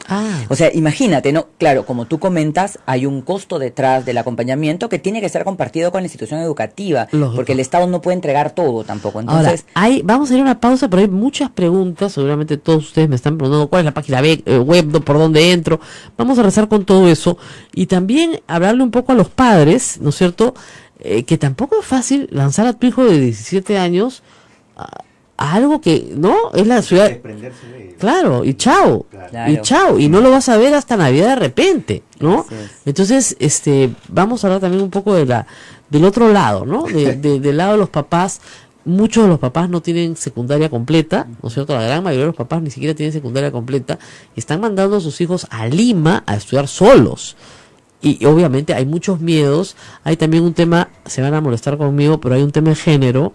¿Por qué? Porque los padres tienen mucho miedo que sus hijas mujeres vayan solas a Lima, mucho más miedo de que sus hijos vayan, lo cual no debería ser así, pero es la realidad. En fin, de todos estos temas vamos a hablar, pero vamos a la pausa y volvemos. Hacemos una pausa, volvemos. Esto es A Pensar Más con Rosa María Palacios.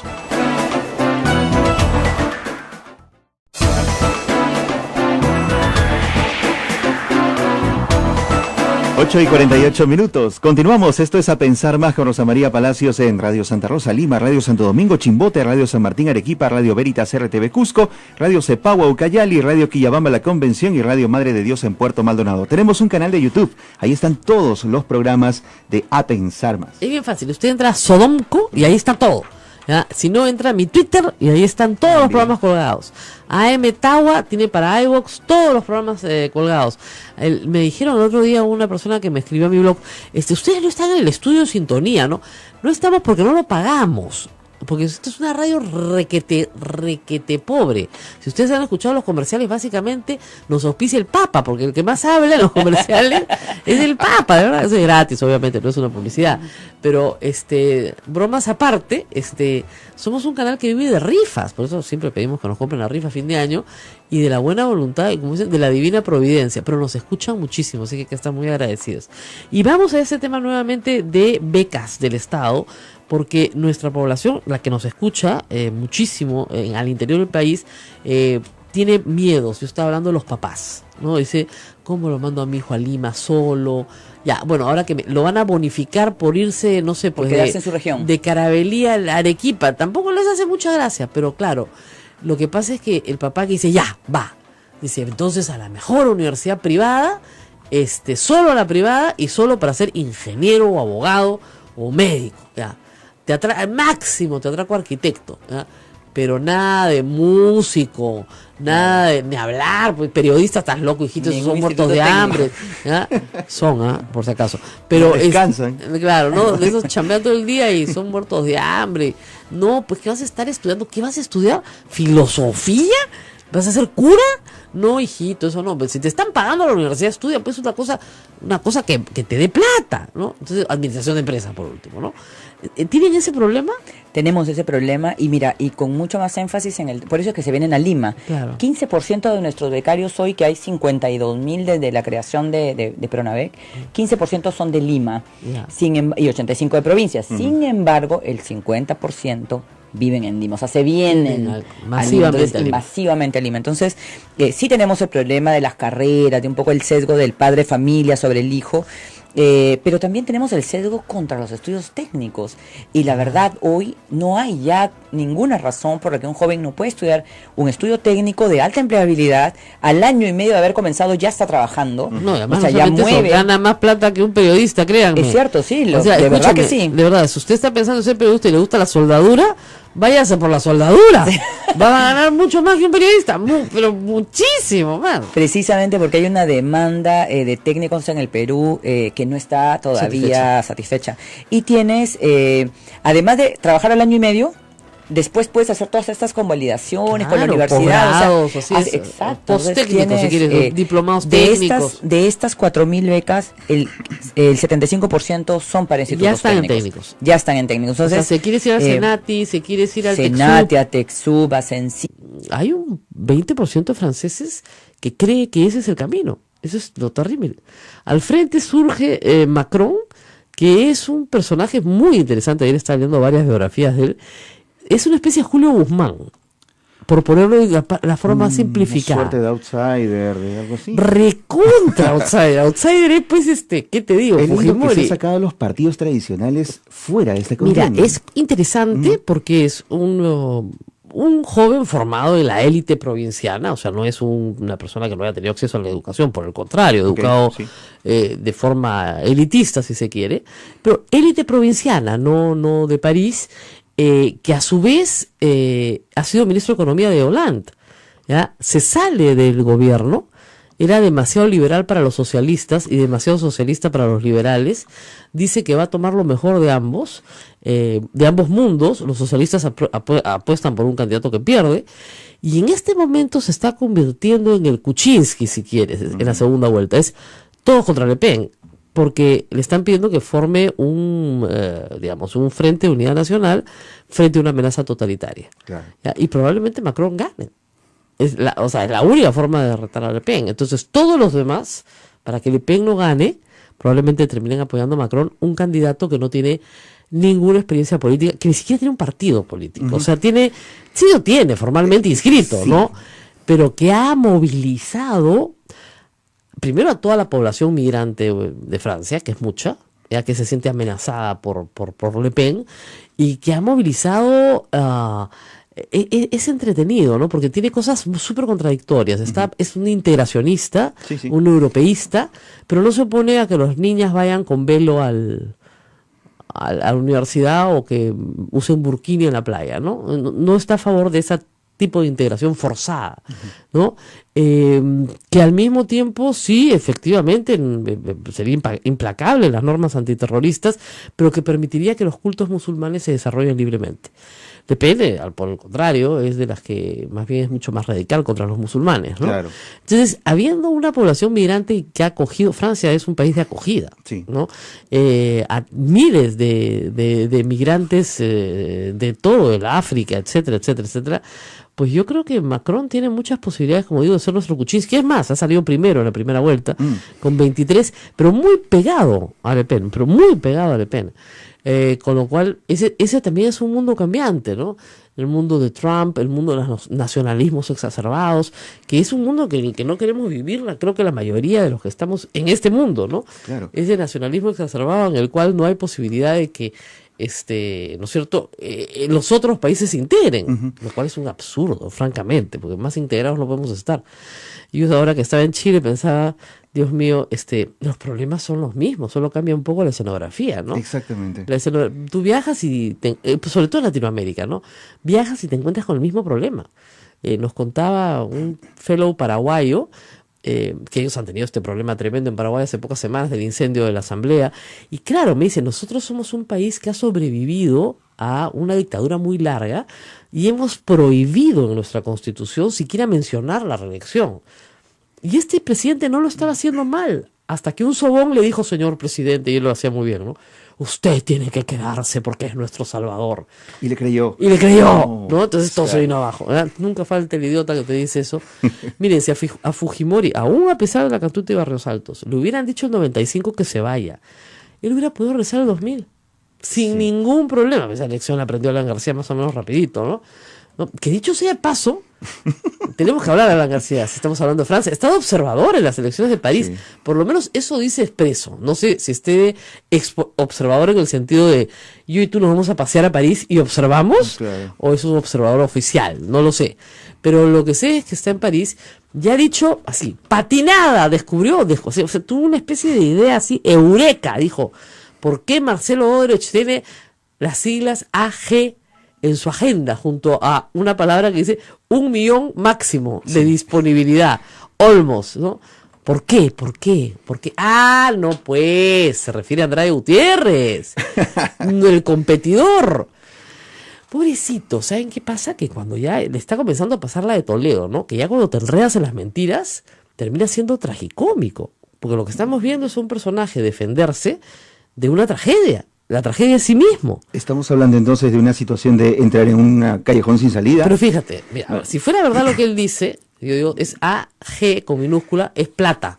No, pues, también es Alejandro Guzmán, es Abimael Guzmán. Pero no hay consecuencia en lo escrito. OH era Ollanta Humala. Claro, él decía, claro, todos los OH es Ollanta Humala. Ay, bueno, si OH es Ollanta Humala, AG es Alan García. Claro. Pero ese no es solamente el problema, el problema son las fechas.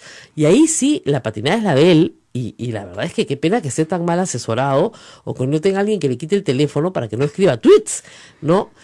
Andrade Gutiérrez fue competidor de Odebrecht en el 2004 y la agenda de Marcelo Odebrecht es del 2008. O sea, lo encontrado en su celular. 2008, muy cercano a la fecha en la que tiene un encuentro con Alan García en septiembre del 2008. La licitación no empieza a ejecutarse hasta el 2010, no se otorga, digamos, hasta el 2010. ¿Por qué? Porque se presenta un solo postor, que es Odebrecht, la declaran nula, la vuelven a hacer y se presenta un solo postor, que es Odebrecht. Son dos proyectos distintos. La palabra Olmo se repite, pero escuchen bien. Uno es el trasvase del río Huancabamba, que su agüita se va al Atlántico, bueno, ahora su agüita se va al Pacífico, ¿no es cierto? Ya, ese es un proyecto, ese efectivamente arrancó en la época de Alejandro Toledo y dura varios años, termina su ejecución en el gobierno de García. Y otro proyecto es la irrigación de las pampas de Olmos con el agua que viene del río Huancabamba. Ese proyecto de irrigación, ese sí se licitó en tiempos de Alan García.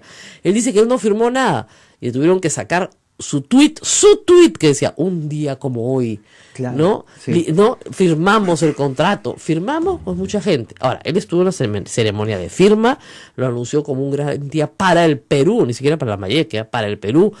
Y firman de una parte efectivamente la presidencia regional en ese entonces y de otra el concesionario. Interviene el ministro, me parece que de Agricultura, como interviniente, pero el proceso lo saca adelante Proinversión. El proceso de concesión, con postor único, que dobló el precio, dobló de lo que costó, en los dos casos, en el trasvase y en el proyecto de irrigación. Entonces, que no confunda a la gente, porque yo repito lo que siempre digo, la gente no es idiota. Y como dicen, en política no se puede ser ingenuo. Y la frase es de él. Él se le enseñó a todo el Perú cuando estatizó la banca. Cuando dijeron, oiga, presidente, usted dijo que no iba a estatizar la banca. No, pues, en política no se puede ser ingenuo, ¿no? Ya, muy bien. Entonces, si en política no se puede ser ingenuo, entonces hay que decirle al señor García que el fiscal tampoco puede ser ingenuo en su caso, pues. Y más bien, sería bueno que Marcelo Odebrecht confiese esa parte. Ahora, de nuevo, los imputados en el Brasil van a confesar todo lo que tiene que ver con sus crímenes en el Brasil. Con sus crímenes en el Perú, si mienten, omiten información, no pierden nada, porque no tienen ningún beneficio en el Perú. Claro. No, es así de sencillo. Lo hemos explicado ya varias veces. Por lo tanto, señor Marcelo, si tiene una especie de pérdida de memoria respecto a Alan García, porque le conviene, ya han sido concluidos. Y para el resto ya cumplió un tercio de su pena, por lo tanto alcanza los beneficios de ley. Sí, alcanzaría los beneficios de ley si no se tratara, reitero, si no se tratara de secuestro agravado. Claro. Por una ley establecida por no Congreso, el anterior Congreso donde participó el fujimorismo y votó a favor de la ley. Oyente, aló, muy buenos días. Señora, buenos días. Si me permite al aire un comentario sobre los abusos que viene haciendo el alcalde por acá. ¿Cuál alcalde, señor? Ya, habla Carlos Quiroga de La Molina.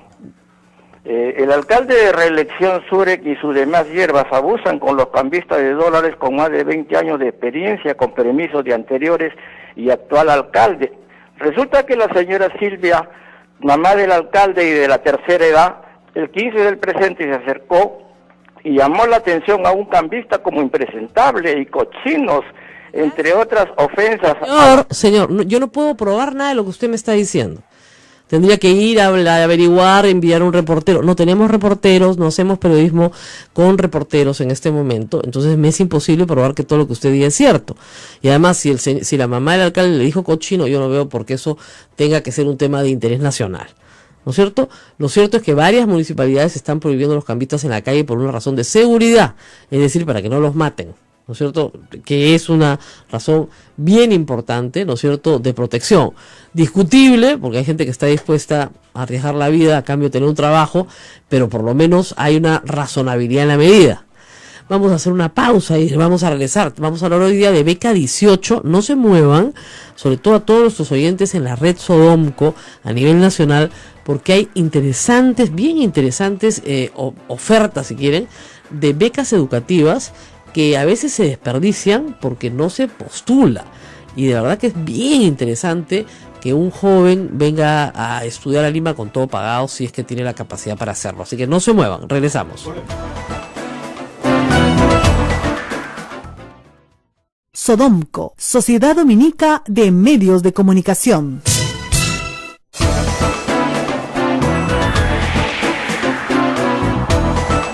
8 de la mañana, 35 minutos. Esto es A Pensar Más con Rosa María Palacios. Bueno, y tenemos una entrevista de mucho interés para todas las personas que nos escuchan en la red Sodomco a nivel nacional. Estamos con la doctora Marushka Chocobar. Ella ha estado antes acá porque ese apellido es inolvidable. Ella es directora de Beca 18. Algunos pensaron que Beca 18 iba a desaparecer después de el gobierno de Antumala. No ha sido así, al contrario, es un programa muy grande. Todo este programa de Becas 18 está bajo el paraguas de las becas de Pronavec. Pronavec es una institución muy antigua en el Perú, pero que está ofreciendo no solamente Beca 18, sino otros programas hiper interesantes para poblaciones vulnerables, también para docentes, muchas becas para población docente, de desarrollo humano, como las llaman ellas, y hay también por supuesto la beca del presidente de la República, que es una beca bien interesante de alto rendimiento. Y bueno, vamos a ver acá, hay de todo y para todos. El concurso está abierto en algunos casos desde ya, en otros casos dentro de pocos meses, pero vamos a hablar con ella. Gracias por estar con nosotros. Gracias, Rosa María, por el espacio para poder conversar con ustedes y dar a conocer a la población los beneficios que hoy tiene Beca 18 para miles de jóvenes que están esperando esta oportunidad. Empecemos por Beca 18, porque la convocatoria ya está lanzada desde el 31 de marzo al 30 de abril. Es correcto. Y son 40.000 becas, perdón, 4.000 becas. 4.000, sí, 4.000 becas. 4.000. Y hay una segunda convocatoria del 1 de mayo al 2 de junio. Es correcto. Muy bien. Yo la última vez que estuve acá, le dije, fíjese, esto de Beca 18 es una gran idea. Imagínense ustedes, 4.000 chicos de todo el Perú, chicos y chicas de 17, 16, 18 años postulando a la universidad, y resulta que el Estado te paga la Universidad Católica, la Universidad Cayetano Heredia, la Universidad del Pacífico, la Universidad de Lima, es decir, las mejores universidades del país, te la paga entera, ¿no? Y tú vienes de una población muy marginada, muy pobre, rural, amazónica o andina. Wow, es un salto enorme, ¿no es cierto?, en la vida de una persona. Y eso se ha hecho en los últimos años. Lamentablemente, en mi experiencia como docente, lo que he visto es que a pesar del entusiasmo y del deseo de salir adelante de muchos chicos, la ciudad de Lima es muy hostil, ¿no es cierto? Y el mismo sistema, el idioma, el extrañar a los padres, el estar lejos, los desanima en el camino, los saca del camino. ¿Cómo hacer para que esos chicos, y después de todo el esfuerzo que se ha hecho en ellos, porque al segundo o tercer año desertan, cómo hacer para que se mantengan en el programa? ¿Qué están pensando después de la experiencia vivida? Bien, Rosa María, es una de nuestras principales preocupaciones hoy. Durante 5 años, bueno, desde el lanzamiento de Pronavec, antes, o sea, INAVEC hoy cumpliría 44 años este año, y ha venido con un fortalecimiento del tema de subsidios para la educación muy fuerte, y con Pronavec desde el 2012, con el lanzamiento de Beca 18 y una serie de propuestas, el enfoque era y siempre fue también dar el acceso. Entonces, durante todos esos años se ha construido muchos procesos, muchos procedimientos que dan soporte al programa hoy. Sin embargo, siempre hay áreas de oportunidad, y esta que tú comentas es un área de oportunidad que hoy precisamente nos da paso a la primera gran innovación de este programa. Hemos conversado con muchos jóvenes, muchos becarios, ex becarios, con la gente de las universidades, de los institutos, y este es un problema que debemos abordar como sistema integral. El primer punto es, vamos a premiar a los chicos con un puntaje adicional, aquellos jóvenes que decidan estudiar en una universidad o un instituto de su región. Puede ser público o privado. Puede ser público o privado, siempre de calidad. Si decides dar el paso de Ayabaca a Piura, ya es un gran paso. Estás cerca de tu familia, pero estás yendo, por ejemplo, a la Universidad Nacional de Piura o a la Universidad de Piura o algún instituto de prestigio y de reconocida calidad. Entonces esos chicos van a tener un puntaje adicional. Van a tener un puntaje adicional por decidir estudiar en su región. De todas maneras, aquellos que piensen venir a Lima o en su conjunto, todos los que resulten siendo becarios, hemos diseñado un programa de bienestar. Es un programa de acompañamiento que va desde que el joven postula, sale de su casa, llega a la universidad o al instituto, lo reciben con un ciclo de nivelación académico y un programa de adaptación que está de la mano con la universidad o con el instituto. ¿Por qué? Porque estos jóvenes no son de esta realidad, como bien dices, Lima es muy hostil. De hecho, conversaba con una universidad y me decía, para ellos es dificilísimo cruzar a Javier Prado. Claro, o sea, para mí es también. un tema para todos, creo. Claro. Imagínate venir de la población y encontrar semejante avenida, y además no nos ayudan mucho cuando nos subimos al transporte público y nos dejan por donde sea, aunque nos prometen llevarnos al lugar que queremos. Este programa de bienestar contempla la ayuda socioemocional, el desarrollo de habilidades blandas dentro de la institución educativa donde están, siempre de la mano académica con la universidad o el instituto, y finalmente el mejoramiento de las habilidades para la empleabilidad. Claro. Porque si no, estos chicos persiguen un sueño, vienen aquí, fallan, regresan a su región y realmente eran la esperanza de su familia. Entonces, hay mucha carga detrás de ellos cuando llegan a la capital o llegan a la capital de la región, porque quizás sean el primer joven que estudia de su familia. Por supuesto. Entonces, claro, este programa de bienestar va a comenzar a... Era lo que faltaba, ¿no? Era lo que faltaba, exactamente. Sí existe un equipo de asesores que se llaman gestores hoy, pero que los ayudan en la parte administrativa. Claro, en conseguir un departamentito, juntarse entre 4 o alquilar un sitio. Sí. Pero no necesariamente los ayudan en otra clase por su conveniencia personal, etcétera. Eso no quiere decir nada. Y la ruta del dinero, ¿no es cierto?, tiene que establecerse de tal forma como se ha establecido con los 4 presos que tiene hoy día el Ministerio de Transportes y Comunicaciones, de Alan García y de Cornejo, ¿no es cierto?, que sí tienen la plata en sus cuentas. Porque esa fue una de las primeras informaciones que entregó Barata. Eso sí lo entregó rapidito. Como diciendo, no, ahí entramos abajo nomás. Y con Toledo sí arriba. Bien raro, ¿no? Y con Humala también. Bien raro. ¿De quién fue la patinada entonces? No, pues de Alan García, ¿no? ¿Qué cree que nadie va a contrastar las fechas? Es ridículo, la verdad, ¿no? Entonces hay que tener mucho cuidado cuando se quiere estafar a la gente, porque es claro que esas iniciales tienen una relación con el presidente de la República, dado que se reúne días después en Palacio de Gobierno Marcelo Brecht con Alan García. Es clarísimo. Toda esa información la tiene la Fiscalía Brasilera, que espero colabore, está colaborando con la Fiscalía Peruana. Vamos a una pausa, vamos a hablar con Juan Pari, justamente expresidente de la Comisión Lavallato, para hablar de la responsabilidad de Alan García en el proyecto Olmos. Según García no tiene nada que ver, nada. Todo es culpa de Yude Simón. ¿Qué tal? Y Yude Simón, que ha sido su ministro, ha dicho, perdón, en ese proyecto no había por qué coimear, ¿no? Además, obviamente, fíjense, es bien idiota lo que les voy a decir, pero si el postor es único, ¿por qué va a tener que pagar una coima? Pues si es único, ¿contra quién va a competir? Claro, ya le habían anulado una licitación, quería asegurar la segunda, ¿no? Vamos a la pausa y volvemos. Esto es A Pensar Más con Rosa María Palacios, no se vayan. Sodomco, Sociedad Dominica de Medios de Comunicación.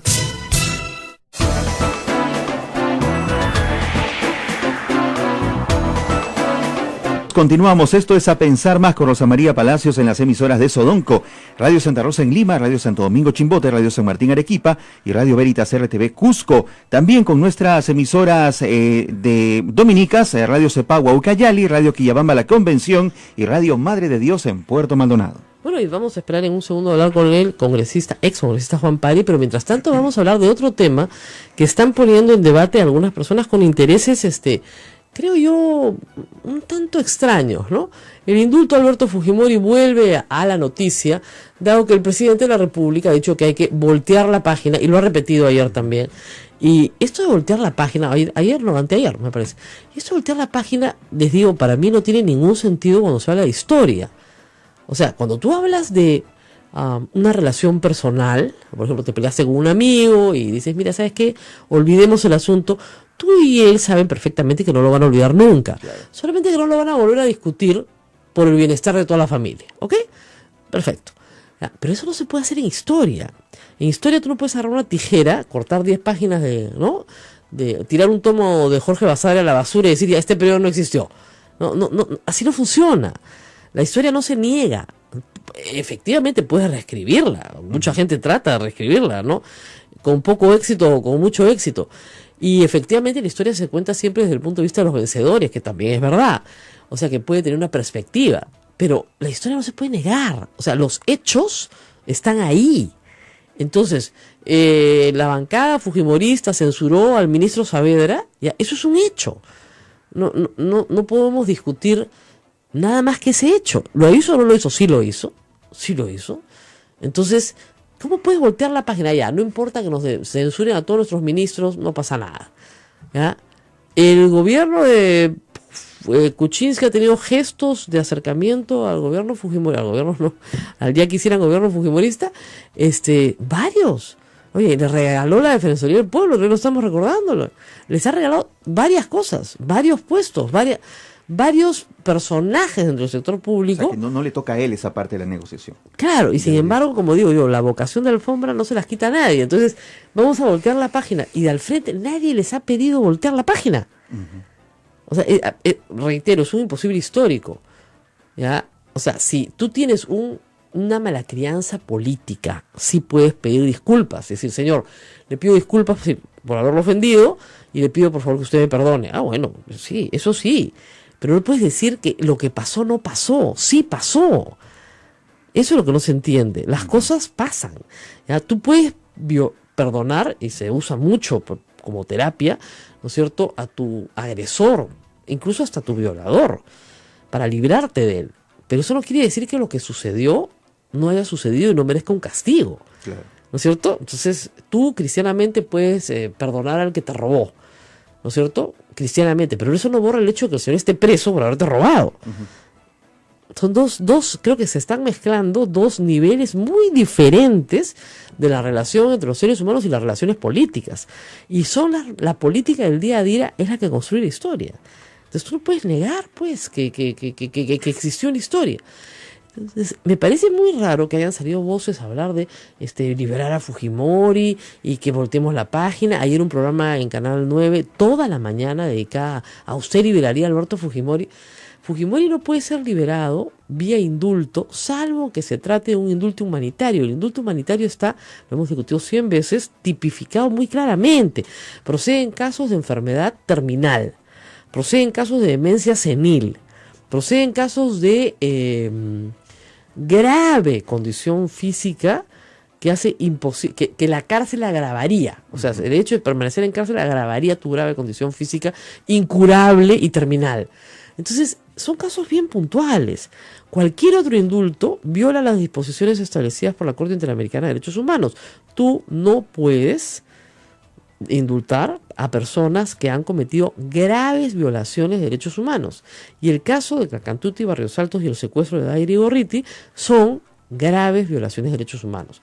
Por otro lado, el secuestro de Daira Gorriti no permite indulto. El secuestro no permite indulto, el secuestro agravado. ¿Por qué? Por una ley que aprobó el fujimorismo hace 10 años.